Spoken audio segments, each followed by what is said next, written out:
So ഇന്നിപ്പോൾ ഈ filter ഒന്ന് ക്ലീൻ ചെയ്യുന്ന വിചാരിക്കുക. ഇതൊരു CPF 2500 ആണ്.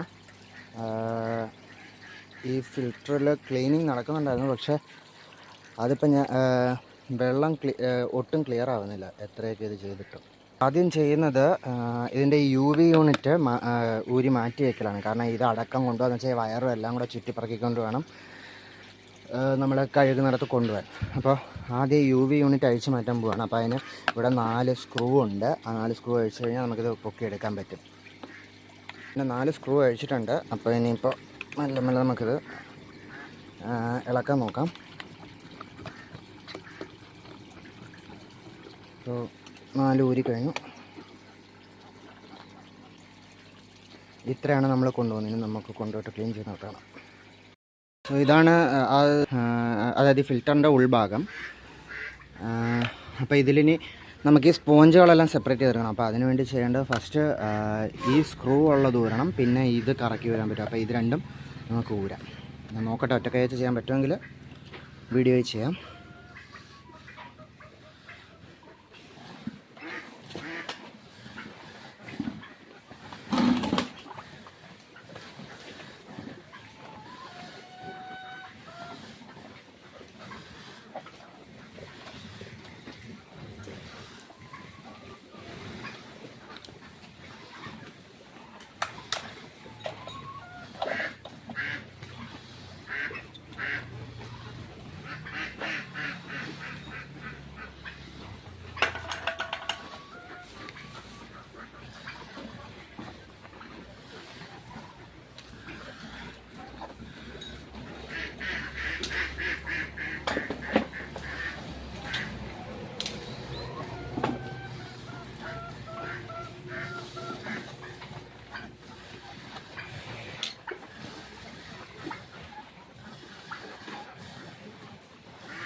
സോ ഇതിൻ്റെ ഡാമേജ് എന്താ നമുക്ക് ചെക്ക് ചെയ്യാനായിട്ട്. കാരണം ഞാൻ ഇതിൻ്റെ സ്പോഞ്ചെല്ലാം കൂടെ ഒരു 2 മാസമേ ആവുന്നുള്ളൂ ക്ലീൻ ചെയ്ത് വെച്ചിട്ട്.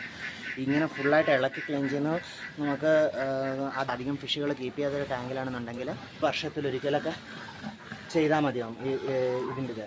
അതേസമയം അതായത് കൂടുതൽ സ്റ്റോക്കുള്ള ടാങ്കുകളിൽ ഇളക്കി ക്ലീൻ ചെയ്യേണ്ടി വരുന്നത് ഏകദേശം ഒരു 4 മാസം ആ ഒരു ടൈം ഫ്രെയിമിനുള്ളിൽ നമ്മൾ ഇടയ്ക്കിടയ്ക്ക് ഇളക്കി ക്ലീൻ ചെയ്യേണ്ടി വരും. ഇത് പക്ഷേ ഞാൻ ഇപ്രാവശ്യം ലാസ്റ്റ് ടൈം ക്ലീൻ ചെയ്തിട്ടതിന് ശേഷം വലിയ ഫിൽറ്ററിങ് നടക്കുന്നില്ല. വേസ്റ്റ് ടാങ്കിൽ തന്നെ തിരിച്ച് വീഴുന്നുണ്ട്. അപ്പോൾ എന്താ റീസൺ എന്ന് അറിയാൻ വേണ്ടിയിട്ടാണ് ഞാനിപ്പോൾ ഇത് ഇളക്കി നോക്കുന്നത്. നോക്കുമ്പോൾ ഇതിലേറ്റവും ബോട്ടമിൽ ഇരുന്ന സ്പോഞ്ച് അത് മൊത്തത്തിൽ പോയിട്ടുണ്ട്. മൊത്തം അത് ഇഞ്ചിക്കറി പോയേക്കാം. അപ്പോൾ മിക്കവാറും സ്പോഞ്ച് പുതിയ ഓർഡർ ചെയ്യേണ്ടി വരും. കാരണം അല്ലാതെ ഫിൽറ്ററിൻ്റെ കുഴപ്പം വരില്ല. ബോഡി ഡാമേജ് ഒന്നും കാണുന്നില്ല ഇവിടെ കൂടെ. അങ്ങനെയാണെങ്കിൽ അത് സ്പോഞ്ചിൻ്റെ പ്രശ്നമായിട്ട് അപ്പോൾ പുതിയ സ്പോഞ്ച് ഓർഡർ ചെയ്ത് കഴിയുമ്പോൾ പ്രശ്നം വരും. ഇപ്പോൾ ഈ സ്പോഞ്ചൊന്നും എന്തായാലും ക്ലീൻ ചെയ്തിട്ട് കാര്യമില്ല. പത്ത് സ്പോഞ്ച് വാങ്ങിക്കൽ അതിന് വഴിയുള്ളൂ.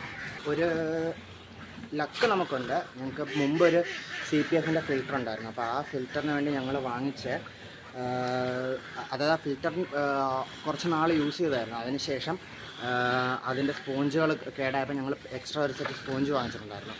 ആ സ്പോഞ്ച് വാങ്ങിച്ച ഫിൽറ്ററിലിട്ട് കുറച്ച് നാളെ ഓടിച്ചോളൂ. അപ്പോഴത്തേക്ക് അതിൻ്റെ ആ നടുക്കത്തെ ഈ ഷാഫ്റ്റ് പോലത്തെ ഇതങ്ങ് പൊട്ടിപ്പോയി. അപ്പോൾ അത് കാരണം ആ ഫിൽറ്റർ ഉപയോഗിക്കാൻ പറ്റാതെ മാറ്റി വെച്ചേക്കായിരുന്നു. അപ്പോൾ അതിൻ്റെ സ്പോഞ്ച് അധികം യൂസ്ഡ് അല്ല, നല്ല ഇതുണ്ട്. പക്ഷേ ഇച്ചിരി വലുതാണ്. അത് CPF 10,000ൻ്റെ സ്പോഞ്ചായിരുന്നു. അപ്പോൾ വിട്ട് ഇച്ചിരി കൂടുതലുണ്ട്. പക്ഷേ ഇതിൻ്റെ അകത്ത് കയറ്റി ആ പ്രസ് ചെയ്ത് വെച്ച് കഴിയുമ്പോൾ ഈ ഇഷ്യൂ അറിയുന്നില്ല. അപ്പോൾ അങ്ങനെയാണെങ്കിൽ ഈ സ്പോഞ്ച് കയറ്റി വെച്ച് ഞാൻ ഈ ഫിൽറ്ററൊന്ന് റൺ ചെയ്യാൻ പറ്റും നോക്കട്ടെ. അതിൽ എല്ലാ സ്പോഞ്ചും ഞങ്ങൾ മാറ്റുന്നില്ല എന്തായാലും. മാക്സിമം നമുക്ക് ഉപയോഗിക്കാൻ പറ്റുന്നതൊക്കെ ഉപയോഗിക്കാം. അപ്പോൾ അതായത് ഈ ഒരു ബേസിലെ സ്പോഞ്ച് എന്തായാലും ഉപയോഗിക്കാൻ പറ്റത്തില്ല. ഇതും പോയതാണ്. പക്ഷേ ഇത് രണ്ടും തരക്കേടില്ലാതെ നിൽക്കുന്നുണ്ട്. അപ്പോൾ ഇത് 2 ഉപയോഗിച്ച് ഇത് രണ്ടോ അല്ലെങ്കിൽ ഇതിൻ്റെ തന്നെ ഈ ടൈപ്പിലുള്ള വേറെ, അതായത് രണ്ടിൻ്റെയും പോറോസിറ്റി വേറെ, അതായത് അതിൻ്റെ ആ ഒരു എന്താ പറയുക സോഫ്റ്റ്നെസ്സും രണ്ടും ഈ 2 കളറിനും 2ആണ്. അപ്പോൾ ഈ ടൈപ്പിലുള്ള ഒരെണ്ണം കൂടെ കിട്ടുകയാണെങ്കിൽ അതെടുത്തിട്ട് ഈ ഓറഞ്ച് ഇത് തന്നെ ഉപയോഗിക്കാൻ പറ്റുമോ ഞാൻ നോക്കട്ടെ. ഇതിപ്പോൾ എന്തായാലും ഇത് തന്നെ എല്ലാം ഉപയോഗിക്കാൻ തീരുമാനിക്കട്ടെ. കാരണം മറ്റേതിൽ സ്പോഞ്ചിലും എല്ലാത്തിലും എന്തെങ്കിലുമൊക്കെ ചെറിയ ഡാമേജുകളുണ്ട്. അപ്പോൾ പിന്നെ ഞാൻ വിചാരിച്ച് മാക്സിമം പറ്റുന്നത് ഈ സ്പോഞ്ച് തന്നെ അങ്ങ് ഉപയോഗിച്ചിട്ട് അപ്പോൾ പുതിയൊരു ഫിൽറ്റർ പോലെ ആവുമല്ലോ. അപ്പോൾ കുറച്ച് നാളും കൂടെ കൂടുതൽ കിടക്കും. ഈ സ്പോഞ്ചുകൾ ഒരെണ്ണമെങ്കിലും പഴയ കിടക്കുകയാണെങ്കിൽ പിന്നെ അത് മാറാൻ വേണ്ടി പിന്നീട് ഒരിക്കൽ വീണ്ടും തുറക്കേണ്ടി വരും. അപ്പോൾ എന്തായാലും മൊത്തം 4 പുതിയ ആ പഴയ ഫിൽറ്ററിൻ്റെ സ്പോഞ്ച് എടുത്തിട്ട് ഉപയോഗിക്കാൻ പോകും. അപ്പോൾ അത് ചെയ്യുന്ന ഫസ്റ്റ് നമ്മൾ ഈ പച്ച ബേസിലിടാം. ഇതാണ് തീരെ ഫൈനായിട്ടുള്ളത്. അപ്പോൾ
ഇനി നമുക്ക് UV വെക്കുന്നതിൻ്റെ നോക്കാം.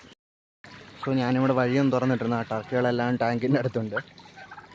ഇനിയിപ്പോൾ നമുക്ക് ഇത് തിരിച്ച് വെച്ചിട്ട് UV വെക്കാൻ നോക്കാം. ഗ്ലാസ് ഞാൻ ഇവിടെ ഒരു തുണി എടുത്തിട്ടുണ്ട്. അപ്പോൾ അത് വെച്ചിട്ട് ആ ഗ്ലാസ് ഒന്ന് തുടച്ചാൽ മതി. കാരണം കഴുകുന്നത് എന്തായാലും ഇപ്പോൾ പുതിയ വെള്ളം നിറയുമ്പോൾ അത് ഒഴുകാൻ തുടങ്ങും. അപ്പോൾ ഗ്ലാസ് ഒന്ന് തുടച്ച് ഇവിടേക്കും തുടയ്ക്കണം. മോയ്സ്ചർ എന്ന് കഴിഞ്ഞാൽ അത് ഇതിൻ്റെ യൂണിറ്റിന് ഇടയ്ക്ക് എവിടെയെങ്കിലും കയറാൻ സാധ്യതയുണ്ട്. അപ്പോൾ ഇവിടെ ഒന്ന് ഡ്രൈ ആക്കി ഞാൻ ഇതെല്ലാം ഒന്ന് ഫിറ്റ് ചെയ്യട്ടെ. അപ്പോൾ അങ്ങനെ നമ്മുടെ ഫിൽറ്ററിൻ്റെ ക്ലീനിങ് കഴിഞ്ഞിരിക്കുകയാണ്. ഫിൽറ്ററിൻ്റെ കണക്ഷൻ എല്ലാം കൊടുത്തതിന്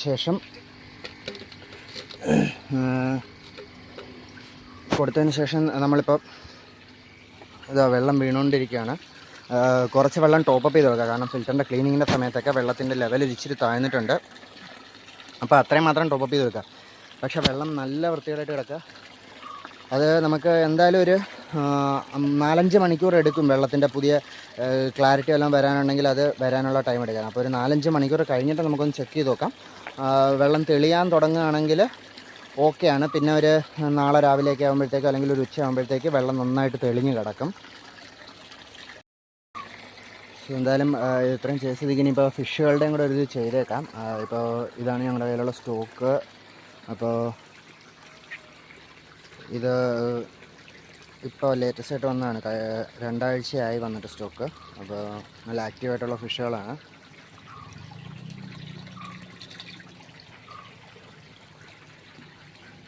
ഇതടുത്ത് ഇപ്പോൾ ഈ ഫിൽറ്റർ ഇത് കണ്ടു ഞാൻ ഇന്നലെ ചെയ്തതേ ഉള്ളൂ. അത് അതിൻ്റെ മുമ്പിരുന്ന സ്പോഞ്ച് മീഡിയയാണ് ഈ ഇരിക്കുന്നത്.